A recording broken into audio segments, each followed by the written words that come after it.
জাতীয় সমাজতান্ত্রিক দল জাসদের সাবেক কার্যকরী সভাপতি ও সংসদ সদস্য বীর মুক্তিযোদ্ধা প্রয়াত মঈনুদ্দিন খান বাদলের কবরে ভাঙচুর করে আগুন ধরিয়ে দেওয়া হয়েছে। মঙ্গলবার দুপুর 2টার দিকে চট্টগ্রাম জেলার বোয়ালখালী উপজেলার সারওয়াতলির গ্রামে পারিবারিক কবরস্থানে ঘটনা ঘটে। এ ঘটনায় ভিডিও ছড়িয়ে পড়েছে সামাজিক যোগাযোগ মাধ্যমে। ভিডিও চিত্রে প্রয়াত এ সংসদ সদস্যের কবরে ধোঁয়া উঠতে দেখা যায়। কবরের টাইলসের বিভিন্ন অংশের ভাঙা টুকরোও পড়ে থাকতে দেখা যায়। প্রয়াত এমপির স্বজনরা জানান, একটি ট্রাকে করে কয়েকজন দুর্বৃত্তরা এসে কবরে হামলা করে। এ সময় তারা কবরটিতে ভাঙচুর ও অগ্নিসংযোগ করে। খবর পেয়ে তারা ছুটে আসলে দুর্বৃত্তরা পালিয়ে যায়।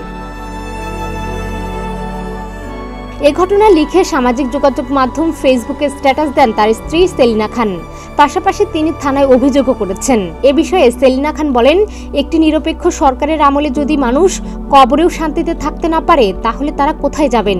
এই ঘটনার সুষ্ঠু তদন্ত ও বিচার চান তিনি। ঘটনার সত্যতা স্বীকার করে বোয়ালখালী থানার ভারপ্রাপ্ত কর্মকর্তা জানান, কিছু দুষ্কৃতিকারী কবরে ভাঙচুর ও আগুন লাগিয়েছে। অভিযোগ শুনে ঘটনাস্থলে গিয়ে ঘটনার সত্যতা পাওয়া গেছে। বিষয়টির তদন্ত চলছে। মঈনুদ্দিন খান বাদল জাতীয় সমাজতান্ত্রিক দল জাসদের কেন্দ্রীয় কমিটির কার্যকরী সভাপতি ছিলেন।